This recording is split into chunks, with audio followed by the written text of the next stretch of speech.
छोटा सा एक्सपेरिमेंट है, बस इसके पार्ट 3 है और इसकी हेडिंग है examination of a bulb, onion, corm, colocasia, rhizomes, ginger and stem tuber potato and their cultivation to get new plants. ये 3 पार्ट्स हैं, इनमें से कोई एक भी कर लें तो फिर भी सही है। अब नंबर 1 जैसे आ गया, नंबर ए लिखा हुआ है यहाँ बल्ब ऑफ ओनियन, जैसे ये है बल्ब ऑफ ओनियन, फिर कॉर्न आएगा, फिर रिजोम्स आएगा ऐसे। अब इसके सबसे पहले मटेरियल को हमने लिखना होता है, ये देख लें ये वाले हैं, razor, hand lens, pots filled with soil, blade, needle, bulb, corm, rhizome, stem, tuber.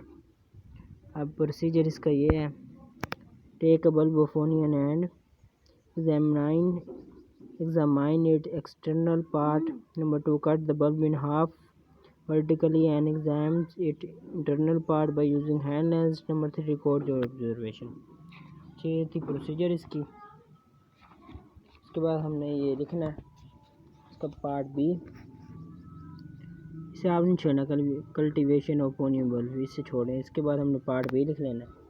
Part B में हमारे पास कॉर्न ऑफ कोलोक्लेसिया है। चलो इसमें हमने सबसे पहले प्रोसीजर लिखना है इसका।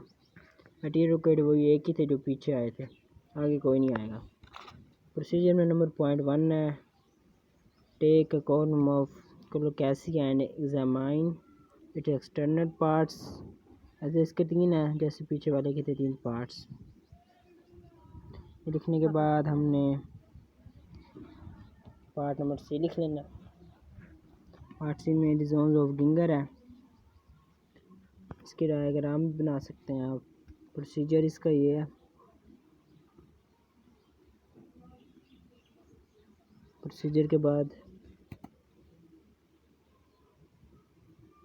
बस इसका प्रोसीजर था। अब इसका डी पार्ट आ गया, D steam tuber of potato. इसके 4 पार्ट है प्रोसीजर। अभी सबसे पहले इसका लिखेंगे हम, 2 ही इसके पॉइंट है, take a steam tuber of potato and examine its parts. Number 2, record your observations. उसके बाद आपने ये वाली डायग्राम बना लेनी है, एक ही डायग्राम बनानी है बस स्टीम ट्यूबर की।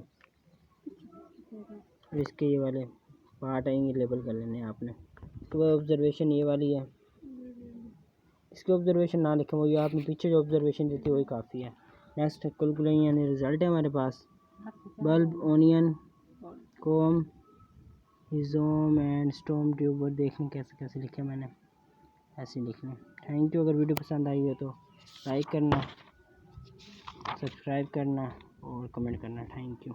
कोई भी मसला आ जाए तो मुझे ज़रूर बताना ताकि वो मसला ठीक हो जाए। Thank you.